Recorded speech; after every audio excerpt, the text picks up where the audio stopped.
If a single airplane has captured the public imagination more than any other, it is undoubtedly the North American P-51 Mustang fighter. In the minds of many, including the young fighter pilots who flew it during the final year of combat in Europe, it was the P-51 that allowed the Allies to attain complete air superiority over Europe. Many of the accolades bestowed upon the Mustang are not quite in tune with the facts, however. The airplane truly did develop into an outstanding fighter, but it did not start out that way. Oddly enough, the design of the Mustang came about completely by accident and was more the result of corporate pride than military necessity. Its subsequent development also was more accidental than by design. The US Army never even wanted the airplane, and the British were not happy with it when they got theirs. North America makes their own fighter. Before America entered the war, the British Purchasing Commission placed orders for a variety of American-produced military aircraft, including Curtiss fighters powered by Allison engines, which had been designated as the P-40 Tomahawk by the US Army Air Corps. Curtiss lacked the facilities to meet the British orders, and made an offer to North American Aircraft to have them manufacture some planes under license. North American's president, West Virginian James S. Dutch Kindleberger, was not happy with the offer. He proposed instead that his company produce an entirely new fighter that would be built around the same Allison V-1710 engine that powered the P-40. Kindleberger believed his company could produce an aerodynamically superior airplane that could utilize new mass production methods that were just coming into use in the American aircraft industry. The British asked for a preliminary design study. North American promised that a prototype would be ready to fly in an amazing 4 months. The North American management convinced Curtiss to furnish them data from the design of their P-40, thus cutting several months of preliminary design from the new fighter project. The company promised the British that they would begin deliveries in January 1941 and would produce 50 airplanes a month through the end of 1941. The British gave the airplane its name, Mustang, apparently adopting the name of the wild ponies that roamed the American West, although no reason for the choice is known. To cut down on production time, North American elected to use a non-turbocharged version of the Allison V-1710 engine, a move that would reduce the airplane's high-altitude performance. When the first Mustangs arrived in England, Royal Air Force test pilots quickly discovered that although the new fighter was very agile and fast, its performance began to degrade at altitudes above 15,000 feet as the normally aspirated Allison engines lost power. Consequently, the RAF decided to assign the Mustangs to its Army Cooperation Command, which had previously used the light and maneuverable Westland Lysander as its primary aircraft. The Mustangs were equipped with cameras and assigned to the tactical reconnaissance role, in which the airplane continued for the duration of the war. The first operational use of the RAF Mustangs was in support of the disastrous Dieppe raid in August 1942. It was also in the support role that the U.S. Army Air Corps assigned its first Mustangs, a batch of 57 airplanes that was diverted from the British production immediately after the attack on Pearl Harbor. Perhaps prompted by the RAF's use of the Mustang in the Cooperation Command, the U.S. Army decided to adapt the Mustang as a dive bomber. At the time, the Army's standard dive bomber was the Douglas Dauntless, which the Army designated as the A-24. Unfortunately, their lack of defensive capabilities led to heavy losses among the A-24s in the Southwest Pacific in early 1942, a factor that no doubt influenced the decision to seek a more maneuverable and better armed design for dive bombing. Dive brakes and hardpoints to carry bombs up to 1,000 pounds were added to the basic design to convert the plane into a dive bomber, which was designated as the A-36. The 27th and 86th Bombardment Groups, Light, were equipped with A-36s and sent into combat in North Africa in the spring of 1943.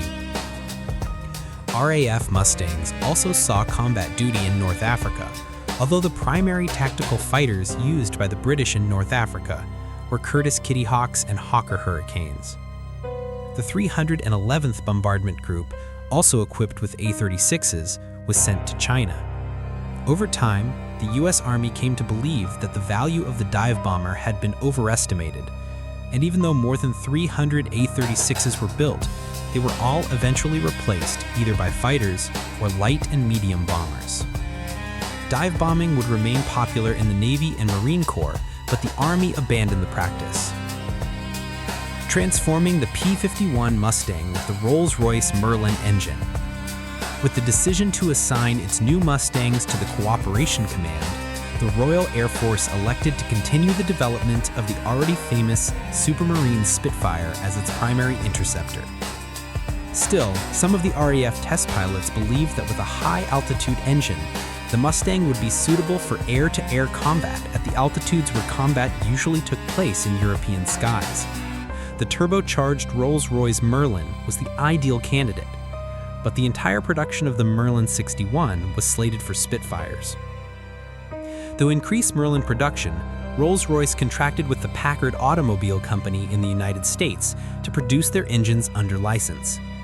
Although famous for its luxury automobiles, Packard had designed and produced the Liberty engine that came into use during the Great War, and which powered US-built aircraft into the 1920s.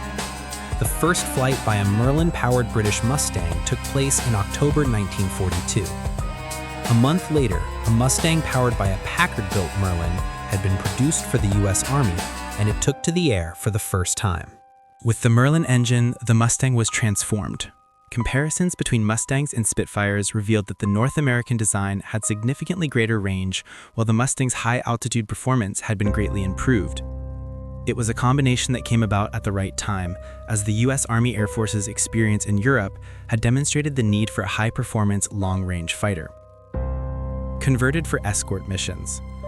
Throughout 1942 and most of 1943, the Mustang fighters set out the war, although the A-36 and RAF cooperation versions were seeing combat, particularly in North Africa.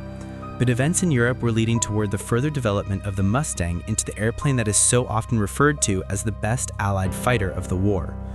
By the summer of 1942, the US 8th Air Force had been waging a steadily mounting strategic bombing campaign against Axis targets in France and the other occupied countries from bases in England. In early 1943, the daylight bombing campaign expanded into German airspace. The B-17 groups that constituted the bulk of 8th Bomber Command's strength at the time began taking very heavy losses from German fighter attacks. The 8th Air Force leadership had gone to war believing that their four-engine flying fortresses were properly named, but soon found otherwise when the B-17s began encountering Luftwaffe fighters.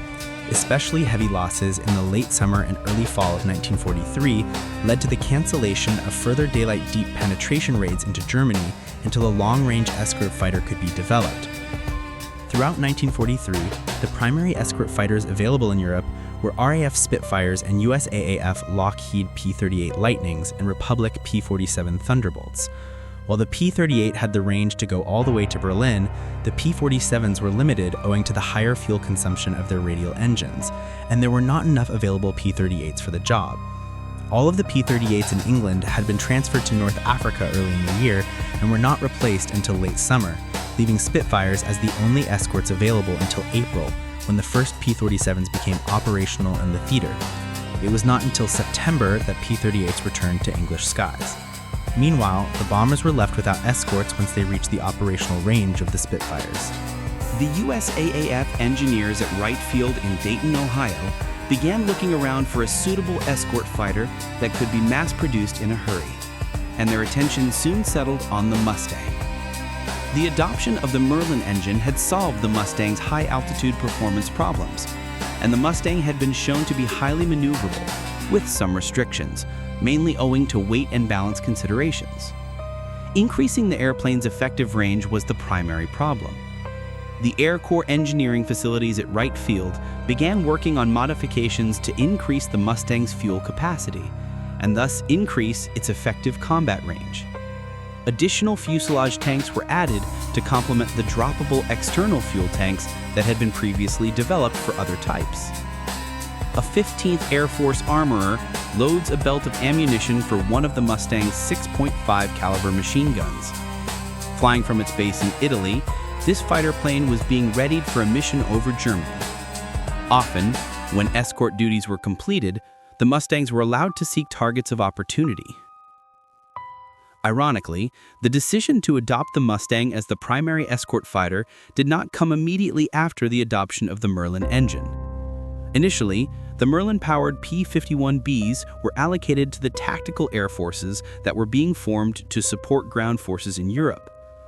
The first P-51 equipped fighter group to see combat in Europe was the 354th Fighter Group, which arrived in England in October 1943 and was immediately assigned to the newly organized 9th Air Force. The 9th had previously been assigned to the Mediterranean, but the Allied victory in North Africa led to the unit's transfer to England to become a tactical air force with the mission of supporting the Allied ground forces when the invasion of Western Europe took place in mid-1944. Since the 9th was scheduled to include a large number of fighter groups, the 8th Air Force pressed for 9th fighters to be temporarily assigned as bomber escorts. In November 1943, Lieutenant Colonel Donald Blakesley, deputy commander of the 4th Fighter Group and one of the most experienced American fighter pilots in Europe, was sent to fly with the 354th Fighter Group. Blakesley was a former RAF Eagle Squadron Spitfire pilot who had been flying Thunderbolts, and his lack of love for the P-47 was no secret. Whether he engineered the assignment to the 354th or was selected to evaluate the group's P-51Bs is unclear. His enthusiasm for the highly maneuverable airplane is not. The main advantage of the new P-51 was the reduced fuel consumption of the Merlin engine compared with the radial engine P-47, which was then the primary escort fighter. The first Mustangs to arrive in England were fitted only with 184-gallon wing tanks, but the reduced fuel consumption of the Merlin engines increased their range substantially over similarly equipped P-47s. Plans were underway for the installation of an additional 85 gallons in a fuselage tank, while the hard points under the wings allowed an additional 150 gallons when two 75-gallon drop tanks were carried. Blakesley believed the Mustang was the solution to the long-range escort problem, but all of the Mustangs were slated to go to the 9th Air Force. In the winter of 1943, Allied military planners in Europe were preparing for the invasion of Western Europe, followed by an advance toward Germany. Experiences in North Africa and New Guinea had revealed that air power served as what would come to be known as a force multiplier, an element that could aid ground commanders in the age-old endeavor of capturing territory. The 9th Air Force was a tactical unit with the primary mission of supporting the theater commander, and a massive effort was underway to build up its force of fighter bombers and light and medium bombers to support the ground forces.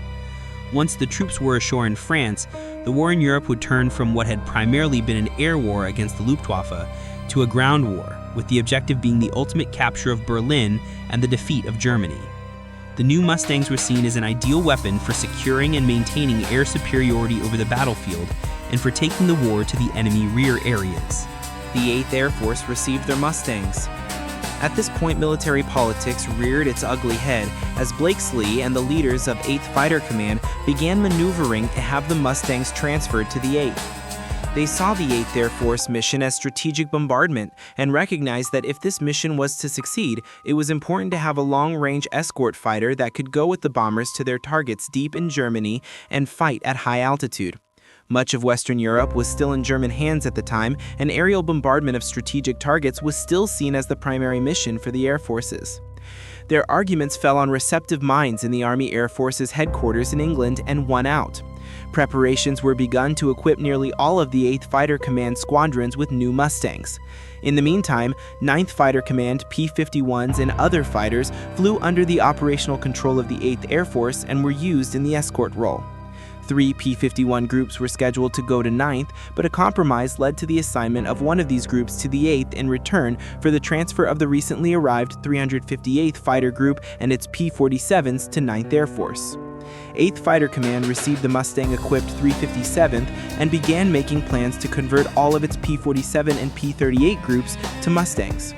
There was one exception. The 56th Fighter Group was the first group to fly P-47s, and it remained with the Thunderbolt until the end of the war. The 56th, which had been nicknamed the Wolfpack because of the group's reputation for hunting Germans like a pack of wolves, was the highest-scoring American fighter group in the European theater. The 56th finished the war with a total of 674 enemy aircraft claimed in the air and 311 on the ground.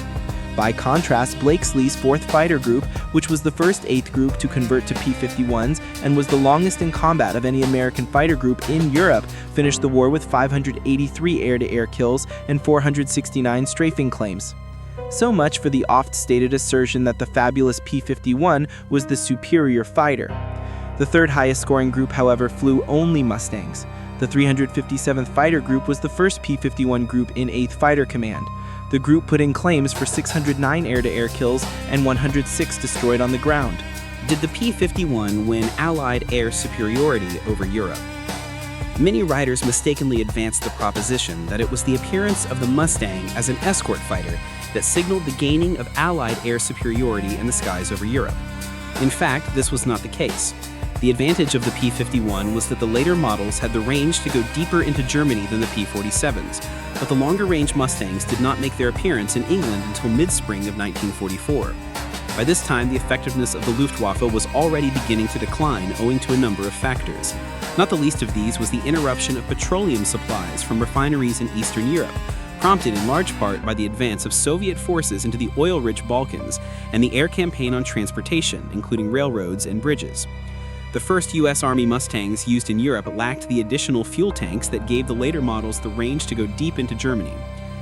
On a muddy airfield in England, P-51 Mustangs sit ready for their pilots to climb aboard as 2 ground crewmen make a final check of an external drop tank.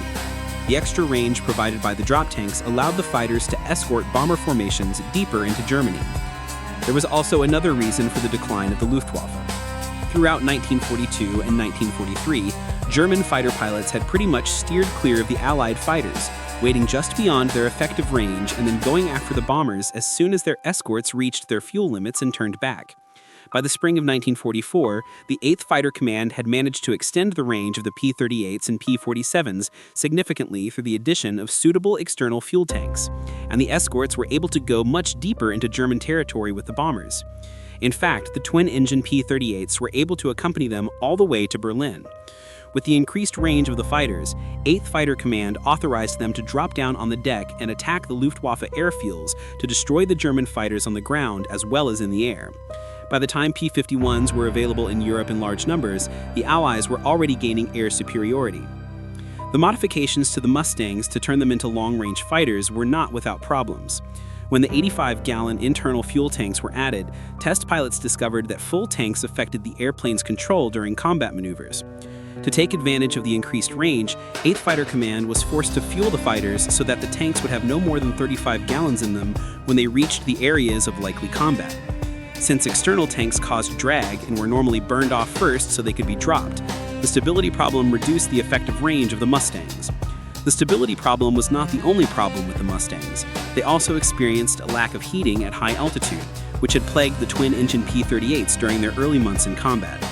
It is commonly believed that once the P-51s arrived in the European theater, the P-47s were assigned solely to the fighter-bomber role, while the Mustangs flew only escort. Such is not the case. With the appearance of the Mustangs, 8th Fighter Command adopted a strategy of assigning the more experienced P-47 groups to patrol the areas where the Luftwaffe fighters were most likely to hit the bomber stream, while the longer-legged P-38s and P-51s went all the way to the targets. Mustangs as ground attack aircraft. Mustangs were also used as fighter bombers, especially after the Luftwaffe's fighter squadrons were practically grounded because of lack of gasoline and oil. Thunderbolts and Lightnings continued flying escort missions until Mustangs replaced them in most 8th Fighter Command squadrons in the latter part of 1944. But the conversion did not take place until comparatively late in the war as more Mustangs became available. Thunderbolts and Lightnings continued to be the primary escort fighters in Europe until mid-1944. Ironically, at about the same time that Mustangs started appearing in European skies in large numbers, the air war moved down, as providing close air support for ground troops became the primary Army Air Force's mission. While the Mustang became the primary escort fighter with 8th Fighter Command, P-51s were not absent from the tactical air commands of the 9th Air Force. Brigadier General O.P. Wayland's 19th Tactical Air Command included one group of Mustangs when it went operational on July 31, 1944, to support General George S. Patton's 3rd Army, and other Mustang groups transferred in and out as operational needs changed. The Mustang faced a major drawback when it came to low-altitude attack. the liquid-cooled Merlin engines made the P-51s more vulnerable to ground fire than the radial engine P-47s, so they were often assigned to fly fighter cover over the battlefield to protect against German aircraft. Thunderbolts were equipped with 2 more machine guns than Mustangs and were thus more suited for attacks on German armor and other ground targets. Still, the P-51s flew their share of ground attack missions, using their 6.5 caliber machine guns to strafe and fire rockets and drop bombs and napalm. 8th Air Force Mustangs often transferred to 9th Air Force control, particularly during the battle to regain the Allied initiative during the German Ardennes offensive in the winter of 1944 to 1945. The Red Tails of the Tuskegee Airmen. Mustang-equipped groups entered combat with the 15th Air Force from Italian bases in the late spring of 1944, when 3 groups that had been flying P-40s received P-51s. The 52nd Fighter Group of the 12th Air Force traded in Spitfires for Mustangs as well. A 4th 15th Air Force group that received P-51s was the controversial 332nd Fighter Group, an all-black unit popularly associated with the Tuskegee Airmen that had most recently flown P-47s. Group members painted their airplane tails red, making them easily identifiable to both friend and foe. Group members would later claim that they never lost a bomber while flying escort missions, although the qualifications for such a claim are somewhat murky. Standardizing the P-51. With the appearance and acceptance of the Merlin-powered Mustangs, the Army Air Forces began making plans to eliminate production of other types in an effort to standardize maintenance and supply roles. But all of the combat commanders were not as enthusiastic about the Mustang as was 8th Fighter Command's Brigadier General William Kepner. When notified by headquarters, U.S. Army Air Forces, that his command's P-38s and P-47s were slated to be replaced by P-51s, Far East Air Forces Commander, Lieutenant General George C. Kenney, flatly said no. Early in the war, Kenney had told General Henry H. Arnold that he really did not care what kind of airplanes he received in his theater, but as the war continued, he developed a preference for the twin-engine P-38. Kenney commanded a theater that included a great expanse of water, and he felt that the second engine on the P-38 gave his pilots a chance at returning home that the P-51 failed to offer.